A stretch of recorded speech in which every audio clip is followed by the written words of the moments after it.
கடந்த 2 வருடங்களாக 9 சேனலுக்கு ஆதரவு கொடுத்து வரும் உங்கள் அனைவருக்கும் நன்றியையும் வணக்கத்தையும் தெரிவித்து தமிழ் புத்தாண்டு நல்வாழ்த்துக்களை தெரிவித்துக் கொள்கிறோம். கத்தி கத்தி போராடிவிட்டேன், மாற்றம் எதுவும் ஏற்படவில்லை.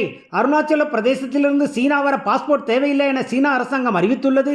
எனவே எனது மனைவி 2 பிள்ளைகளுடன் அருணாச்சல பிரதேசம் சென்று அங்கிருந்து சீனா சென்று விடலாம் என்று நினைக்கிறேன் என்று நாம் தமிழர் கட்சியின் சீமான் வருத்தத்துடன் தேர்தல் பரப்புரையில் பேசியுள்ளார். இது சாதாரண தேர்தல் அல்ல, சித்தாந்த யுத்தம். அரசியலமைப்பு சட்டத்தை பாதுகாக்கும் போரில் காங்கிரஸ் திமுக வெற்றி பெறும் என்று கோவையில் நடந்த பரப்புரையில் காங்கிரஸ் எம்பி ராகுல் காந்தி பேசியுள்ளார்.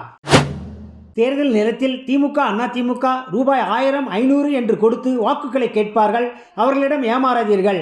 பாஜக கூட்டணி வெற்றி பெற்றால் மக்களுக்கு நல்ல திட்டங்கள் கொண்டு வரப்படும் என்று பாமக தலைவர் டாக்டர் அன்புமணி ராமதாஸ் பேசியுள்ளார். தலித் மக்களுக்கு ஆதரவான படம் என தெரியாமல் காலா கபாலி படத்தில் ரஜினி நடித்தாரா என்ற கேள்விக்கு டைரக்டர் ரஞ்சித் பதிலளிக்காமல் சிரித்ததை கண்டித்து ரஜினி ரசிகர்கள் நன்றி கெட்ட ரஞ்சித் என்ற ஹேஷ்டேக்கை சமூக வலைதளங்களில் ட்ரெண்டிங் ஆக்கி வருகிறார்கள். குழந்தைகளை தாக்கும் கக்குவான் இருமல் தொற்றுக்கிருமிகளின் தாக்கம் சீனா, பிலிப்பைன்ஸ் நாடுகளில் உயிரிழப்பை ஏற்படுத்தி வருகிறதாம். இந்த நோய் தாக்கம் ஆரம்ப நிலையில் கண்டறிவது கடினம் என்று தெரிவிக்கிறார்கள். இந்திய அளவில் மக்கள் நலனில் தமிழக அரசு கடைசி இடத்திலும் போதை கஞ்சா விற்பனையில் முதலிடத்திலும் உள்ளது. பாரத பிரதமர் நரேந்திர மோடி 3வது முறையாக பிரதமராவது 101% உறுதி என்று தமிழ் மாநில காங்கிரஸ் தலைவர் ஜி.கே. வாசன் தெரிவித்துள்ளார். கோவை பொதுக்கூட்டத்தில் ராகுல் அவர்களே வருக, இந்தியாவிற்கு புதிய விடுதல் தருக என அழைக்கிறேன் என்று முதலமைச்சர் ஸ்டாலின் கூறியதை ராகுல் தான் அடுத்த INDA கூட்டணியின் பிரதமர் வேட்பாளர் என்று திமுக மறைமுகமாக தெரிவித்துள்ளதாக அரசியல் பார்வையாளர்கள் கூறுகிறார்கள். விடுதலை 2 படம் எப்பொழுது முடியும் என்பதே எனக்கு தெரியவில்லை. ஆனால் அது முடிந்த பிறகு கண்டிப்பாக வாடிவாசல் படம் ஆரம்பமாகும்.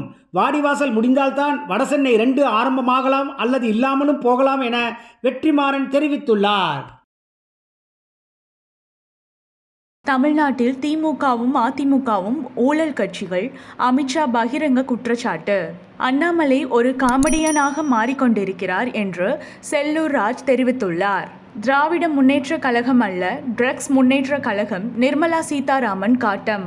மோடி வெல்வது இந்தியாவுக்கு மட்டுமல்ல, பாஜகவுக்கே நல்லதல்ல முதல்வர் ஸ்டாலின். 12 ராசிகளுக்கான நாளைய நாள் பலன். மேஷம், உறவினர்கள் மத்தியில் உங்கள் பற்றிய அபிப்பிராயம் உயரும். ரிஷபம், பண விஷயங்களில் மிகவும் எச்சரிக்கையாக செயல்படுவோம். மிதுனம், பங்குச்சந்தையில் லாபம் எதிர்பார்த்த அளவு கிடைக்கும். கடகம், குடும்பத்தில் குழப்பம் ஏற்படுத்தும் நபர்களை சாமர்த்தியமாக தவிர்த்து விடுங்கள். சிம்மம், யாருக்கும் தற்போதைய நிலையில் பணம் கொடுப்பதை தவிர்க்கவும்.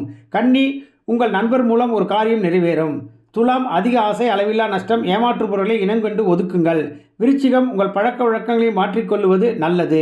தனுஷு, குடும்பம் மகிழ்ச்சிக்காக கடினமாக உடைக்க வேண்டி வரும். மகரம், நீங்கள் செய்த நல்ல காரியம் அனைவராலும் பாராட்டு பெறும். கும்பம், செலவு தலைக்கு மேல் போனாலும் அதை பற்றி கவலைப்பட மாட்டீர். மீனம், மேலுள்ள அதிகாரிகளின் வெறுப்புக்கு ஆளாகலாம்.